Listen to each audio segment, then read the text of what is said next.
তো হ্যালো বন্ধু, কেমন আছো সবাই? আশা করি সবাই ভালোই রয়েছে। তো গাইজ আজকে সকালবেলা ঘুম থেকে উঠেই আমি প্রথমে পুরো স্নান বান করে চলে পড়লাম একটা টোটোতে। আর টোটোতে উঠেই গাইজ আমি যাচ্ছি কোন দিকে সেটা তোমাদেরকে পরে বলছি, আর পরে তোমাদেরকে জায়গাগুলোর নাম বলছি। তো গাইজ এই টোটোর পিছনে সিটে ওটা মানে বিশাল চ্যালেঞ্জিং ব্যাপার। এইভাবে আমি বলতে বলতে তোমাদের সাথে ভিডিও করতে করতে চলে আসলাম নিকুজ বিহারে। আর নিকুজ বিহারে এসে ভাই সবথেকে বড় ব্যাপার যেটা, নিকুজ বিহার হচ্ছে আমাদের এলাকার মধ্যে একটা বড় ছোটো রেলওয়ে স্টেশন। আর রেলওয়ে স্টেশন আসলে যেটা সাধারণত প্রথমত যে জিনিসগুলো দেখা যায় সেটা হচ্ছে গাইজ বিভিন্ন রকম ট্রেন দাঁড়িয়ে থাকে। আর বিভিন্ন রকম ট্রেন মানে ভাই বিভিন্ন রকম মানে আলাদা লেভেলের ট্রেন সব। আর এখান দিয়ে ভাই ঠিক এই আমাদের পাশ দিয়েই যায় বন্দে ভারত, মানে এই ট্রেন এই রুট দিয়েই।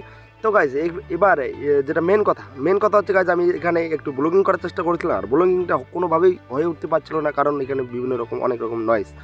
আর গাইজ এই যারা বাইরে থাকে এই নিকুজবের কথা দেখলেই মনটা অন্যরকম ফিলিংস আসে। আর এইভাবে বলতে বলতে আমি এখানে যেতে যেতে দেখলাম, হাঁটতে হাঁটতে দেখলাম যে একটা রেল ইঞ্জিন দাঁড়িয়ে আছে। আর রেল ইঞ্জিন দাঁড়িয়ে থাকা দেখতে দেখতে গাইজ আমার চলে এসলো আমার ট্রেনটি। আর আমার ট্রেন চলে আসার মাত্র সাথে সাথে আমি দৌড়ে সেই আমার কোথায় সিট হবে সেটা দেখার জন্য আর দৌড়ে গিয়ে গাইজ প্রথমেই আমি আমার সিটটা খুঁজে নিয়ে নিলাম। এবং খুঁজে নিয়ে ভাই সবার প্রথম আমার যেটা মাথায় আসছে, ভাই এই আজকে আমি 12 ঘন্টা কীভাবে কাটাবো। আর এইভাবেই ঠিক চিন্তা করতে করতে মাথায় হাত বুলোতে এদিক ওদিক দেখতে দেখতে কেটে গেলো ভাই আমার ফাইনালি 12টা ঘন্টা। এবং 12 ঘন্টার পরে আমি চলে আসলাম ভাই সেই হাওড়া রেলওয়ে স্টেশনে। আর হাওড়া রেলওয়ে স্টেশন থেকেই সুন্দরভাবে দেখা যাচ্ছে হাওড়া সেই ব্রিজটি, ঐতিহ্যময় ব্রিজটি। আর হাওড়া রেলওয়ে স্টেশন মানেই হাওড়া বা যে কোনো রেলওয়ে স্টেশন মানেই ভাই হচ্ছে দ্রুত গতিতে চলা। আর এখানে যে পরিস্থিতিটা তোমরা এখন দেখতে পাচ্ছ ভাই, এই পরিস্থিতিটা হাওড়া স্টেশন মানে সব স্টেশনেরই এই পরিস্থিতিটা। আর এই পরিস্থিতিটা হওয়ার একটাই কারণ ভাই, সব কিছু দোষ হচ্ছে ট্রেনের, কারণ ট্রেনগুলো সময় মতো আসছে না। সবথেকে খারাপ লেগেছিলো গাইজ, আমার ট্রেনটা আসার কথা ছিল 8:30টার দিকে। আর ওই ট্রেনটা তারপর মানে টাইম চেঞ্জ হয়ে দেখালো 10:30টা, এবং ঠিক 10:30টা না আসার পরে ওই ট্রেনটা দেখালো 11:30টার দিকে। মোটামুটি কমসে কম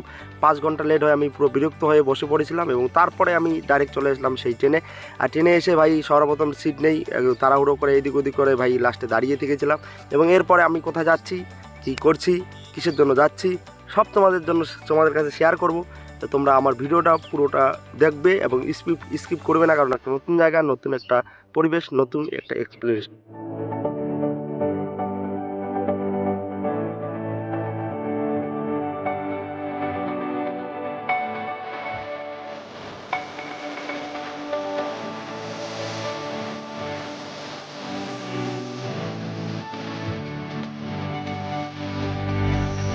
আর হ্যাঁ গাইজ, দেখতে দেখতে চলে আসলাম সেই উড়িষ্যা রেলওয়ে স্টেশন। আর উড়িষ্যা রেলওয়ে স্টেশন মানেই হচ্ছে ভুবনেশ্বর।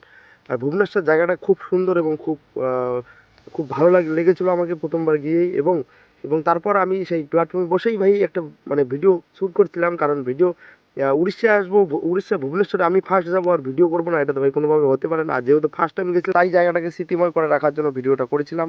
আর যাই হোক, এই বলতে বলতে আমি চলে আসলাম উড়িষ্যার সেই রাস্তায়, কারণ আমি একটা যে জায়গাটাতে আমি যে যাবো সেখানে একটা অটো ভাড়া করে সেখান থেকে আমি যাচ্ছিলাম। এবং রাত্রেবেলা উড়িষ্যা শহরটা ভাই আলাদাই লেভেলের দেখতে দেখতে লাগছিল। আর মানে খুব খুব সুন্দর লাগছিল দেখতে। আর হ্যাঁ গাইজ, আমি এখানে এসেছিলাম পরীক্ষা দিতে। আর পরীক্ষা দিতে মানে উড়িষ্যা ভুবনেশ্বরে এসেছিলাম। আর এখান থেকে সকালবেলা বেরিয়েছি।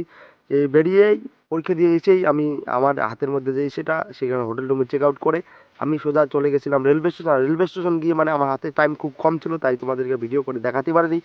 তো যেগুলো ঘটনা আমার সাথে ঘটেছিল, যে রেলওয়ে স্টেশনে খুব কয়েক মিনিটে মানে ট্রেনটা যদি লেট না থাকতো তাহলে আমি কোনোভাবে সেই ট্রেনটা সেদিন মানে এই ট্রেনটা সেদিন ধরতে পারতাম না।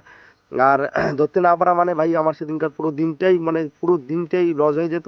কারণ আমার নেক্সট পরবর্তীতে ট্রেন ছিল রাত্রে মোটামুটি বিকেল মোটামুটি 3টার দিকে। আর বিকেল 3টায় ট্রেনটা যদি আমি ধরতাম তাহলে আমার সবথেকে বড় সমস্যা হতো ভাই, আমি যে কলকাতা থেকে যে বাড়িতে আসবো, বাড়িতে আসার ট্রেনটা আমার মিস হয়ে যাবে। কারণ আমাকে রাত্রেবেলা 11টার দিকে পদাতিক এক্সপ্রেসটা ধরতে হবে যে করেই হোক, মানে শিয়ালদা গিয়ে।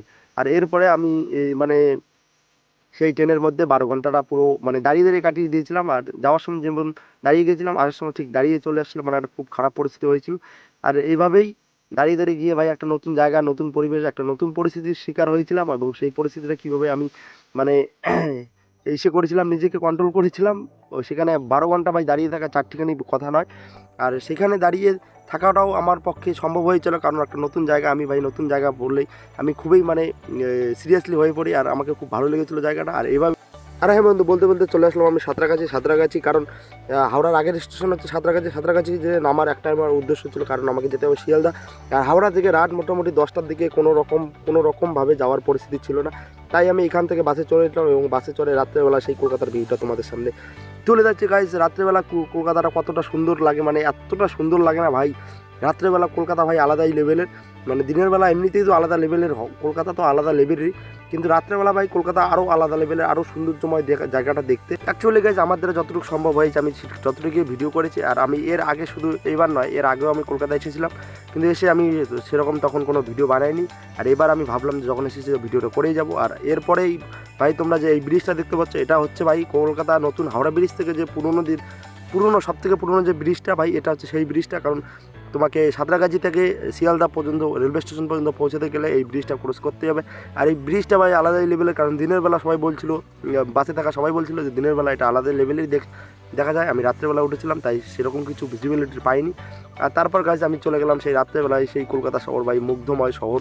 আর এইভাবেই কলকাতা শহরটিকে দেখতে চলে এসলাম শিয়ালদা স্টেশনে। এসে প্রথমে ট্রেনে উঠি এবং উঠে আমি সর্বপ্রথম একটা সিট নেই এবং সিট নিয়ে শুয়ে পড়ি। কারণ ভাই পুরো 24 ঘন্টা আমি ঘুমোতে পারিনি, মানে পুরো জার্নিটাই আমি প্রায় ট্রেনের মধ্যে, কলকাতা টু উড়িষ্যা জার্নিটা আমি ট্রেনের মধ্যে প্রায় দাঁড়িয়ে করেছি। তাই আমি এক ফোঁটা দু চোখের পাতা এক করতে পারিনি এবং আমি পুরো ক্লান্ত এবং টায়ার্ড হয়ে গেছিলাম। তো আমি এসেই ঘুমিয়ে পড়েছিলাম। এবং এখন যে তোমরা ভিডিও ফুটেজটা দেখছো, এটা আমাদের ঠিক রাত 2টোর দিকে, এবং দুটোর দিকে একটা চাওয়ালা এসে চা করতেছিল দেখে আমি টের পেয়েছিলাম। এবং টের পেয়েই সর্বপ্রথম চা নিলাম এবং চা নিয়ে খেতে তোমাদের সাথে ভিডিওটা শেয়ার করছিলাম।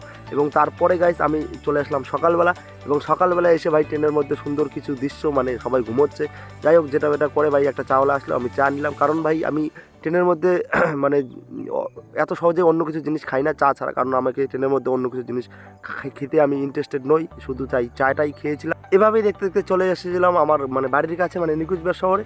আর তোমাদের যদি ভিডিওটা ভালো লাগে অবশ্যই চ্যানেলটাকে সাবস্ক্রাইব করে দিও।